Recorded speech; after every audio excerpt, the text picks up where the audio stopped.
Vamos falar agora do comportamento químico. Até agora, nós discutimos a questão, por exemplo, das propriedades físicas, né? Digamos assim, dos átomos que formam os elementos. Então, ou seja, por exemplo, a gente já discutiu o raio atômico.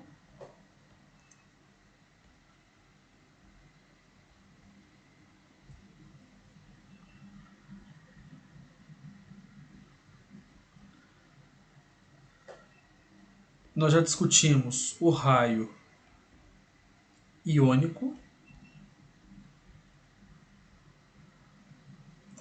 Nós já discutimos a afinidade eletrônica.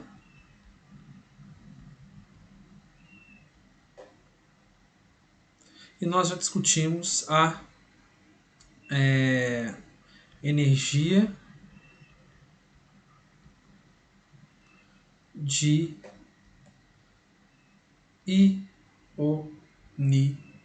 ionização. Ok? Agora, só que aqui a gente está pensando ainda a nível, né, de átomos e tal. E como que ele se relaciona com as tendências periódicas. Nós veremos agora o comportamento químico no sentido de reação química. Quão reativo é um certo elemento que vai consequentemente gerar um composto, né? E como que esse composto formado ou essa reação está relacionada com os grupos,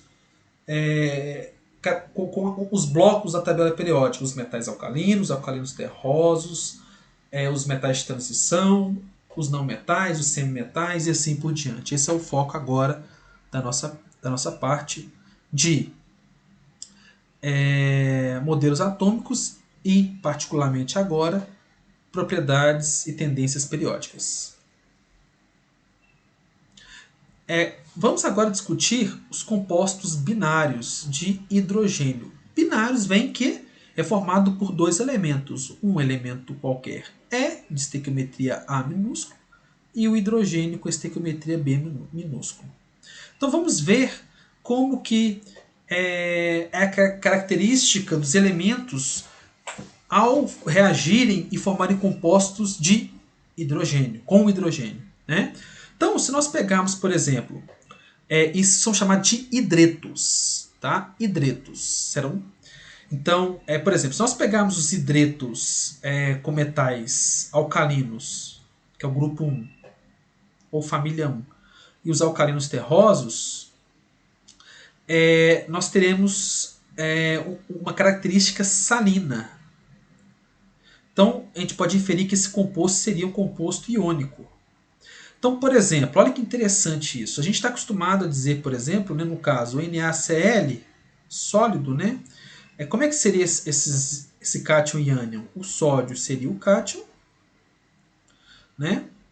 E o cloro seria, vamos supor que seja uma reação química que vai, né, transformá-lo de sólido para gás, ionizá-lo.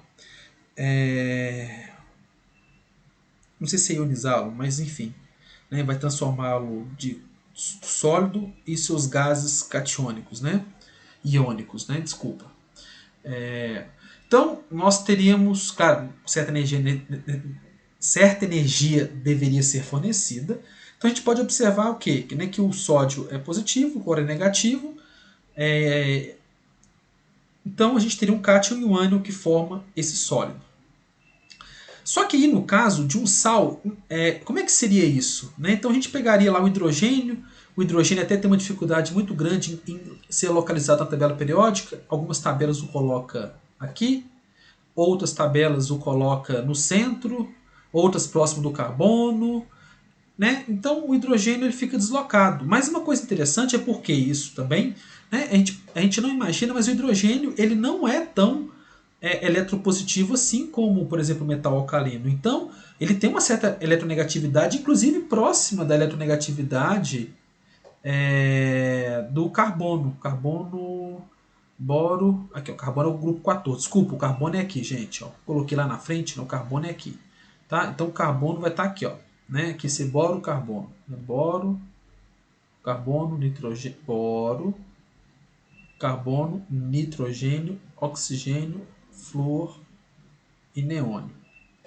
Aqui é o boro. Tá um pouco borrado aqui. Desculpem. Então, agora, imaginem aqui, como é que seria esse sal, né? E geralmente os sais são representados pelo cátion na esquerda e o ânion na direita, como é o caso do NaCl. E nesse caso, como o hidrogênio, vamos pensar aqui, ó, o hidreto de sódio. Como é que seria isso? A sua fórmula unitária seria o quê? O sódio, o sódio estaria como cátion e o hidrogênio como ânion. Tá? Hidreto de sódio. Então, esta seria a configuração, tá? Porque o hidrogênio ele é mais eletronegativo, o elemento hidrogênio ele é mais eletronegativo do que o elemento sódio.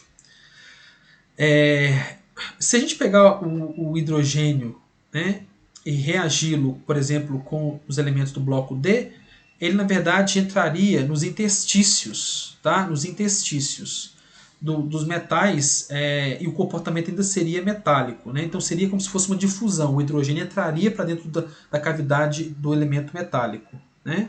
Então, por exemplo, se a gente reagir aqui, por exemplo, se a gente reagir, por exemplo, o elemento cobre com gás hidrogênio, que é o elemento hidrogênio, a gente teria o hidreto de cobre, né? Mas ele teria um comportamento metálico. Por quê? Os átomos de cobre são grandes com relação ao hidrogênio, e os hidrogênios ficariam nos interstícios aqui, ó, formando uma espécie, né, de sei lá, né, um entrelaçamento entre eles aqui. Estaria nas vacâncias, né? Onde que se aquecer aqui, os hidrogênios voltam, né, a se reagir e formar a molécula, ou seja, a molécula H2, e assim o elemento é formado. Talvez esse material seja um tipo de material chamado, né, material para armazenamento de hidrogênio. Isso também é uma linha de pesquisa ativa. Por que armazenar hidrogênio? Porque o hidrogênio ele é um elemento leve, mas muito combustível. Né, ele entra em combustão muito facilmente e, inclusive, ele é cogitado como fontes alternativas de energia. Então, agora, quando a gente pega o hidrogênio com os elementos do bloco B, forma-se moléculas. Aqui formou-se materiais sólidos, tá? Os hidretos são sólidos, né? São todos sólidos. E aqui seriam moléculas sólidos porque eles são materiais infinitos, né? Eu já expliquei, né, em cursos anteriores, que no caso do sólido nós temos um padrão periódico. Então, como se fosse uma caixinha, né? A gente teria um ponto do átomo aqui, um outro ponto aqui. Essa caixinha iria se propagar, né, por todo o infinito, né, formando um padrão único, né? Como se fosse em duas dimensões o azulejo aí, o piso da sua casa, né? Ou de onde você está. Né? Seria um periódico de duas dimensões. Então, isso a gente chama de sólido. Por isso que eu falei para vocês que não falei fórmula molecular, mas falei fórmula unitária no caso do hidreto de sódio. Tá? Então nós temos uma fórmula unitária porque nós teríamos proporções dentro de uma caixinha de hidrogênio e sódio que queria ser propagado no espaço em 3 dimensões, pensando no modelo que descreveria todo o sólido, né, ou o cristal. Esse é um modelo cristalino. Mas no caso aqui do hidrogênio com os do bloco P, por exemplo, né, o carbono, né, no caso do carbono nós teríamos o quê? O CH4, que é o metano. Né? O boro, né, seria o quê? O BH3. O nitrogênio, desculpa, o boro seria BH2. Deixa eu ver se é BH2 ou é BH3. O nitrogênio seria NH3. Deixa eu ver o boro aqui, peraí. O boro acho que seria... acho que seria BH3. O sódio seria NH3. Desculpa, o nitrogênio seria NH3. Pode ser que o boro esteja errado aqui, tá, pessoal? O nitrogênio seria NH3, o oxigênio vocês já conhecem que é a água, né? e aqui o flúor seria o fluoreto de hidrogênio, que é o ácido fluorídrico, quando colocado e borbulhado em água, mas não em solução, né, aquosa, ele fica na forma gasosa, chama fluoreto de hidrogênio. Então, e ele não interage com gases nobres, tá?